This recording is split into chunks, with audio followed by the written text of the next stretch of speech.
Science টিউটোরে তোমাদের স্বাগত। আজকে তোমাদেরকে এবিটি টেস্ট পেপারের অঙ্কের একটা পেজ করাবো। তোমরা নিজে নিজে টেস্ট পেপারটা খোলো। দেখো, এর আগের ভিডিওতে অঙ্ক বিষয়ের 23 পেজ এবং 73 পেজের অঙ্কগুলো করানো হয়েছিল। আজকের ভিডিওর মাধ্যমে 96 পেজের অঙ্কগুলো তোমাদেরকে সলভ করাবো। তোমরা ভিডিওটি প্রথম থেকে শেষ পর্যন্ত দেখো, যেগুলো অঙ্ক করানো হচ্ছে বোঝার চেষ্টা করো। আশা করি তোমরা প্রত্যেককেই অঙ্কগুলো সহজ সরল নিয়মের মাধ্যমে বুঝতে পারবে। তাহলে শুরু করছি। দেখো, এই যে 96 পেজের অঙ্কগুলো, তো 96 পেজে যে অঙ্কগুলো আছে আমি সবগুলো যদি করাতে যাই তাহলে অঙ্কটা ভিডিওটা অনেক বড় হয়ে যাবে। তাই আমি ইম্পর্ট্যান্টগুলো তোমাদেরকে করাবো। তো দেখো, এমসিকিউ টাইপ যে অঙ্কগুলো আছে সেই অঙ্কের মধ্যে এই যে 1-এর 4 দাগে যে অঙ্কটা আছে খুবই ইম্পর্ট্যান্ট, তোমরা বোঝার চেষ্টা করো। দেখো কি বলেছে, cos theta plus sec theta equal 2 হয়, তবে cos to the power 11 theta plus sec to the power 11 থিটার মান হবে। দেখো, এটা এমসিকিউ টাইপ অঙ্ক, তো তোমাদেরকে করতে হবে। যদি উত্তরটা জানা থাকে তোমরা ডাইরেক্ট অ্যান্সারটা করে দিতে পারবে, কিন্তু যদি অ্যান্সার না জানা থাকে তাহলে তোমাদের সলভ করতে হবে। তো কীভাবে তোমরা সলভ করবে অঙ্কটা দেখো। এখানে অঙ্কটা টোকা হয়েছে cos theta plus sec theta equal 2। তাহলে দেখো cos থিটাটা বসলো, sec থিটা মানে কী হয় 1/cos থিটা, 2টা বসলো। এবার এটা দেখো লসাগু করে cos থিটা বসলো, cos theta into cos theta cos square theta plus 1 is equal to 2টা বসলো।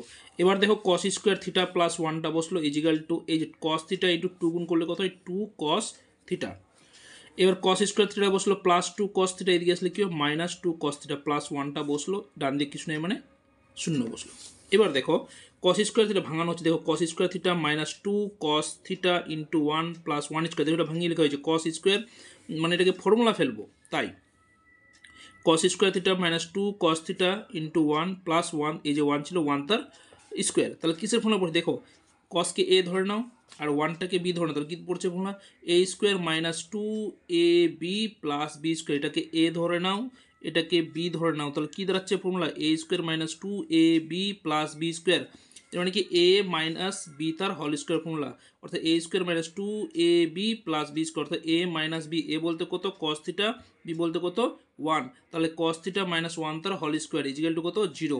এবার cos থিটা হোল স্কোয়ার তোলা হলো, হোল স্কোয়ার তুললে কি রুট ওভার 0 উপর রুট ওভার করলে কত হয় 0 উপর রুট ওভার করলে 0 হয়, তাই 0 এখানে লেখা হয়েছে। তাহলে cos theta minus 1 is equal to কত 0।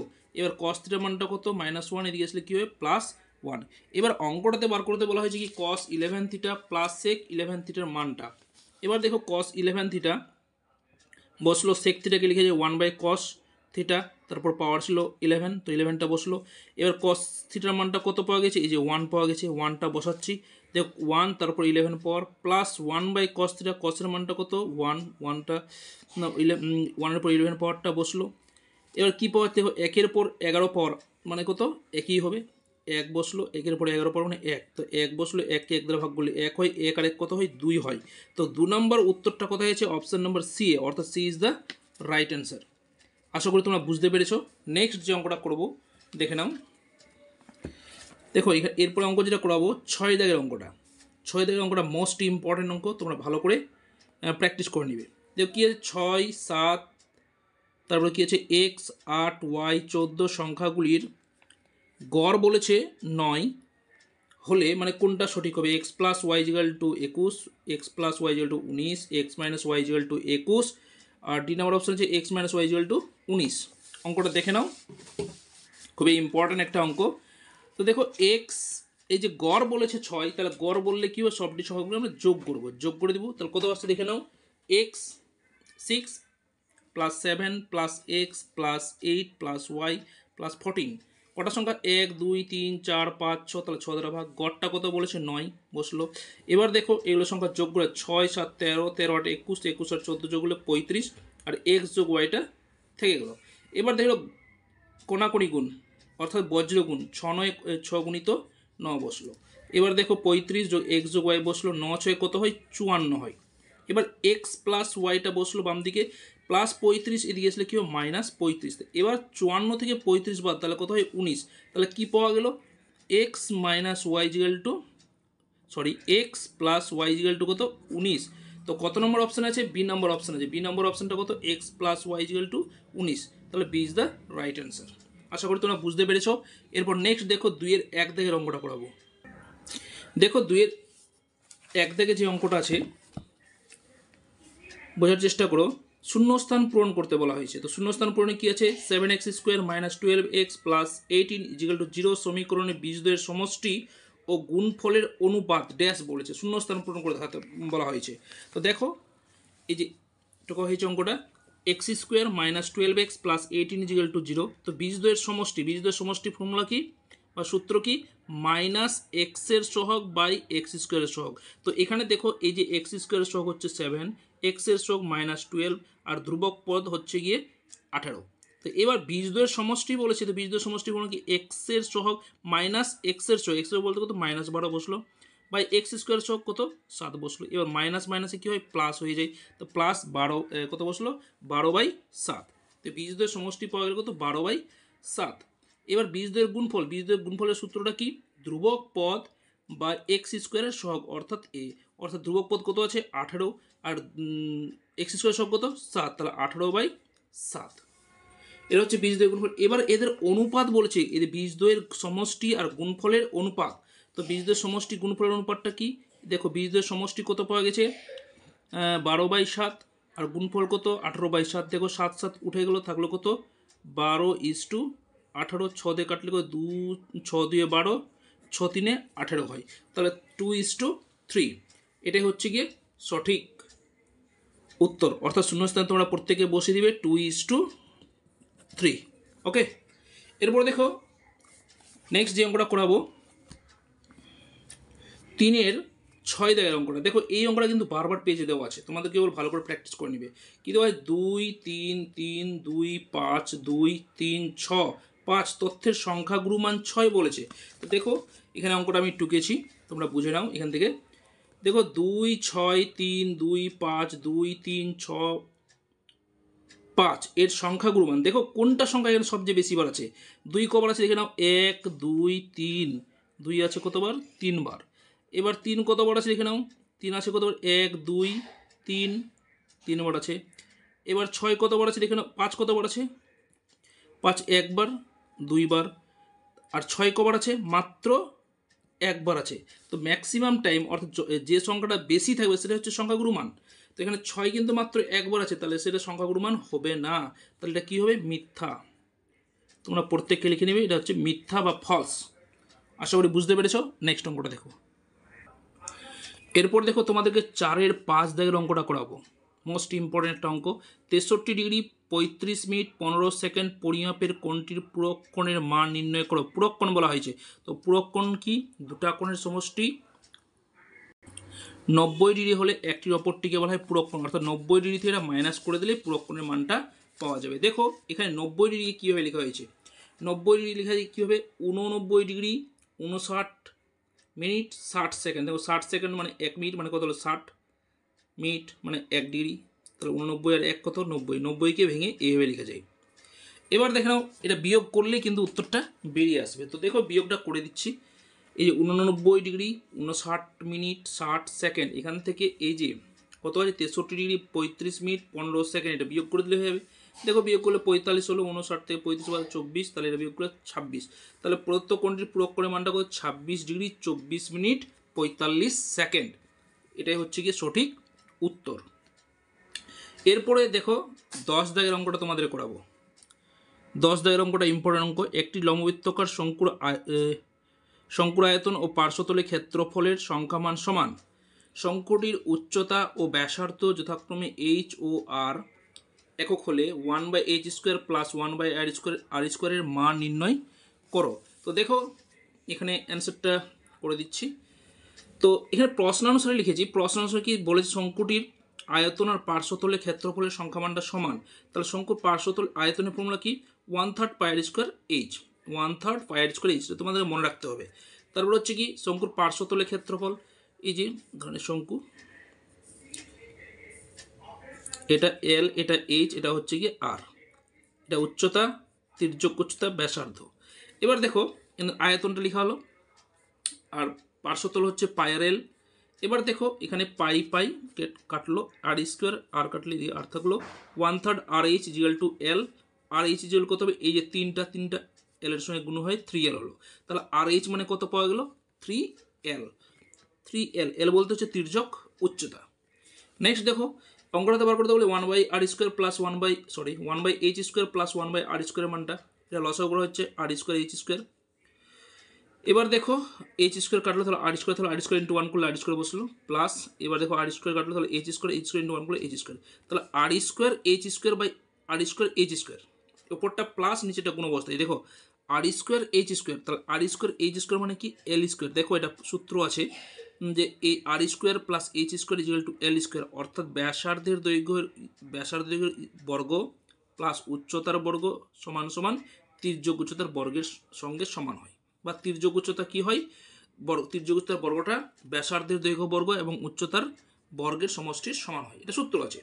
তো মানটা বসানো, এটা মানে l বসলো, স্কোয়ার আছে স্কোয়ারটা বসলো। এবার দেখো l² বসলো, আর এইচটাকে হোল স্কোয়ার আকারে লিখা হলো। আর এইচ মানে আগে কিন্তু পাওয়া গেছে, যে দেখো 3l পাওয়া গেছে, 3lটা এখানে বসিয়ে দিয়েছি তার হোল স্কোয়ার, তাহলে l² বসলো 3l, তার স্কোয়ার 9l²। এবার l² উপরে কাটলো, উপর নিচ করে তাহলে কত 1/9, অর্থাৎ 1/9 হচ্ছে গিয়ে সঠিক উত্তর। আশা করি তোমরা বুঝতে পেরেছো। নেক্সট 12 দাগের অঙ্কটা করাবো, তোমরা দেখো 12 দাগে কী আছে অঙ্কটা, এটা ইম্পর্টেন্ট অঙ্ক, এই অঙ্কটাও কিন্তু বারবার আছে পেজগুলোতে আছে, সেজন্য তোমাদের এই অঙ্কটা করানো হচ্ছে। একটি পরিসংখ্যা বিভাজনের গড় 8, এখানে is/1 দেওয়া, is/2 হবে না, 8.1 হবে, তোমরা প্রত্যেকে ঠিক করে নেবে। Sigma fi(xi) is equal two 132 plus 5k এবং সিগমা fi ইজিক্যাল টু 20 হলে কে এর মান নির্ণয় করো। দেখো এটা যৌগিক করের অঙ্ক, তো যৌগিক করের অঙ্ক যদি করতে হয় তাহলে যৌগিক করে তোমাদেরকে সূত্র মনে রাখতে হবে। তো দেখো এখানে লেখা হয় যৌগিক গড় এক্স বার ইজিক্যাল টু কত সামেশন বা সিগমা বলতে পারো, sigma fi(xi) by summation sigma fi। এবার এই যে এটার মানটা কত, মানটা দেওয়া আছে কিন্তু বইয়ের মধ্যে, মানে অত প্রশ্নের মধ্যেও আছে, কত 132 যোগ 5k বাই, আর fi এর মানটা হচ্ছে 20। এবার এর যৌগিক গড়টা কত আছে 8.1, দেখো শর্তাংশে লেখা হয়েছে। এবার এখান থেকে ক্যালকুলেশন করলে কিন্তু কে এর মানটা বেরিয়ে আসবে। দেখো 132 যোগ 5k ইজিক্যাল টু কত, এটার সঙ্গে এটা গুণ করলে কত হয় 162, মানে কত হচ্ছে 1.1620, 3 একটার পর দশমিক বসলো, শূন্যটা কেটে গেল, তাহলে হলো তো 162। তাহলে দেখো 5k বসলো, এবার 162 বসলো, 132 প্লাস দিয়েছিল বাম দিকে, ডান দিকে আসলে মাইনাস হয়ে গেলো, তাহলে কত হলো 5k ইজিক্যাল টু 162 মাইনাস 32। এবার এখান থেকে 5k ইজিক্যাল কত হবে 3 বিয়োগ করলে কত হয় 30 বা 30, কে এর মানটা 30/5 কাটাটি করলে 5 6 30, তাহলে কত আসলো কে ইজিক্যাল টু কত 6। এটা হচ্ছে নির্ণয় কে এর মান। আশা করি তোমরা প্রত্যেকে বুঝতে পেরেছো। নেক্সট অঙ্কটা দেখে নাও। এরপরে দেখো এই 6 দাগের 2 দাগের অঙ্কটা তোমাদেরকে সলভ করাবো। কি আছে ax² plus bx plus c is equal to 0, a is not equal to 0, সমীকরণের বীজদ্বয়ের অনুপাত 1:r হয়, তবে দেখাও যে r+1 তার whole square by r is equal to b² by c। এটা তোমাদের বইয়ে উদাহরণে করে দেওয়া আছে, তো তোমাদের উদাহরণ থেকে বুঝিয়ে দিচ্ছি, তোমরা নিয়ে বইটা খোলো, 27 পাতায় এই অঙ্কটা করে দেওয়া আছে।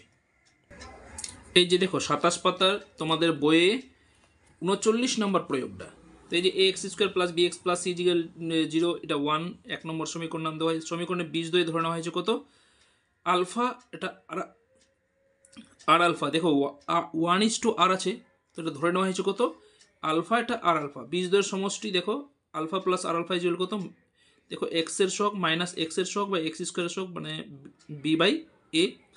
এবার আলফার এখান থেকে আলফা কমন, তাহলে 1+r ইজিক্যাল টু কত -b/a আলফা। এবার উভয় পক্ষে বড় করে দেওয়া হয়েছে, α² ইন্টু 1+r তার স্কোয়ার ইজিক্যাল কত হলো b²/a², দেখো মাইনাস আছে তার হোল স্কোয়ার কত হয়, এটা মাইনাস থেকে হোল স্কোয়ার প্লাস হয়ে যায়, তাহলে প্লাস বসলো b²/a²। তাহলে এখানে দেখো 1 নং, এটা হলো 2 নং সমীকরণ। এবার বীজদ্বয়ের গুণফল, বীজদ্বয় বলতে কি আলফা একটা আর আলফা ছিল, বীজদ্বয় গুণ করলে কত হয় c/a, অর্থাৎ ধ্রুবক পদ বাই x² সহগ। এবার আলফা আর আলফা যেগুলো α² r ইজিক্যাল টু c/a, এটার নাম দেওয়া হলো 3 নং। এবার 2কে 3 দ্বারা ভাগ করা হয়েছে, দেখো 2 নংকে 3 নং দ্বারা ভাগ করা হয়েছে, দেখো এখানে ভাগ করা হয়েছে, তোমরা বিষয়টা দেখলেই বুঝতে পারবে, দেখো ভাগ করা হয়েছে। ভাগ করে দেখো উপরে উপরে α² কাটলো, থাকলো আর 1+r² বাই r, দেখো 1+r তার হোল স্কোয়ার, এটাকে সাজিয়ে লেখা হয়েছে r+1 তার হোল স্কোয়ার বাই r। এবার এটা দেখো ভগ্নাংশ অবস্থায় উল্টে গেছে, কাটি হচ্ছে, দেখো উপর নিচ এ কাটলো, তাহলে বি স্কোয়ার বাই এ আর সি গুণ করলে এসি, প্রমাণিত। এটাই প্রমাণ করতে বলা হয়েছে। আশা করি তোমরা প্রত্যেকে বুঝতে পেরেছো। নেক্সট অঙ্কটা দেখো। দেখো এই যে বাকি অঙ্কগুলো এখানে যে আছে তোমাদের বইয়ে আছে, বইয়ের কোষে দেখিতে আছে, তো সেগুলো আমি করাতে যাচ্ছি না। ডাইরেক্ট আমি চলে আসছি 12-র 1 দাগের অঙ্কতে। দেখো এটা বইয়ের মধ্যে তোমরা হয়তো অঙ্কটা পাবে না, আমি অঙ্কটা তবুও করে দিচ্ছি। দেখো কি বলেছে অঙ্কটাতে, 21 মিটার ব্যাসার্ধ বিশিষ্ট একটি বৃত্তাকার পথে একটি ঘোড়া দৌড়ে 5 সেকেন্ডে যে চাপ অতিক্রম করে তা বৃত্তের কেন্দ্রে 60 ডিগ্রি কোণ উৎপন্ন করে ঘোড়াটির গতিবেগ নির্ণয় করো। তো দেখো এখানে তোমাদেরকে বুঝতে হবে যে বৃত্ত বরাবর ঘুরছে, এর মানে কি বৃত্তাকার পথে ঘুরছে, এর মানে কি বৃত্তের পরিধি বরাবর ঘুরছে, পরিধি বরাবর 5 সেকেন্ডে ঘুরেছে কত, 60 ডিগ্রি কোণ উৎপন্ন করেছে, কেন্দ্রের সঙ্গে 60 ডিগ্রি কোণ উৎপন্ন করেছে। দেখো বিষয়টা বোঝার চেষ্টা করো, আমরা করে দিয়েছি এখানে। এই যে ব্যাসার্ধ 21 মিটার, এবার 5 সেকেন্ডে ঘুরেছে বলছে 60 ডিগ্রি কোণ, ধরে নিলাম এটা 60 ডিগ্রি। ওকে, তো ব্যাসার্ধ আছে 21 মিটার, তো এখানে ব্যাসার্ধ 21 মিটার, বৃত্তের পরিধিটা কত, 2 পাই আর, বৃত্তের পরিধির সূত্র 2 বসলো, পায়ের মানটা কত 22/7, আর বলতে কি ব্যাসার্ধ কত 21, 7 3 21, এবার 3 22 আর 2 গুণ করলে কত 132 মিটার। এবার একটা বৃত্তাকার পথে ঘোরা মানে এক পাক ঘোরা মানে হচ্ছে 360 ডিগ্রি কোণ উৎপন্ন করা, তাহলে এর মানে কি 132 মিটার যখন ঘুরেছে ঘোড়াটা তখন 360 ডিগ্রি কোণ উৎপন্ন করেছে, তো এবার 360 ডিগ্রি ঘুরবে। এবার ঘোড়াটা উৎপন্ন করেছে কত ডিগ্রি কোণ, 60 ডিগ্রি কোণ উৎপন্ন, তাহলে 60 ডিগ্রি ঘোরা কোণ উৎপন্ন করা মানে কত মিটার ঘোড়াটা গেছে সেটা বার করতে হবে। তো সেটাই বার করা হয়। দেখো 360 degree equal to 132 metre, 1 degree equal to 132 by 360, আর 60 ডিগ্রি ইকুয়াল টু কত, কাটিগুলো 22 মিনিট। দেখো তোমাদের কাটারটা আমি বুঝিয়ে দিচ্ছি, 132 গুণিত 60 বাই কত 360, 0 0 360 ডিগ্রি, এগুলো ডিগ্রি উঠে যাবে, 0 0 কাটলো 6 6 36, আবার 6 দিয়ে এটাকে কাটলে 6 2 12 থাকে 1, 6 2 12, তাহলে কত আসলো 22 মিটার। এবার ঘোড়াটার গতিবেগ বার করতে হবে। এটা কত 22 মিটার যে পথটা অতিক্রম করছে, বৃত্তাকার পথটা অতিক্রম করছে কত সেকেন্ডে, 5 সেকেন্ডে, তাহলে আমরা এখানে পেয়ে গেলাম 60 ডিগ্রি ইজিক্যাল টু কত 22 মিটার। তাহলে ঘোড়াটি 5 সেকেন্ডে যায় 22 মিটার, তাহলে 1 সেকেন্ডে কত যায় 360 সেকেন্ডে কত যায়, মানে 1 ঘন্টা মানে হচ্ছে কত 3600 সেকেন্ড, অর্থাৎ 3600 সেকেন্ড, 1 ঘন্টা মানে 3600 সেকেন্ড। এবার 36 সেকেন্ডে কতটা পথ যাচ্ছে সেটা আবার করলে অঙ্কটা হয়ে যাবে। দেখো এইভাবে করা হয়েছে, 5 সেকেন্ডে যে 22 মিটার, 1 সেকেন্ডে যে 22 বাই 5 মিনিট 36 সেকেন্ডে, দেখো 36 সেকেন্ড 5 বসলো, কাটি করা হয়েছে। দেখো 5 সাথে 35 থাকে 1, 0 5 দিয়ে 10, 0 720, 720 ইন্টু 22 করলে কত হয়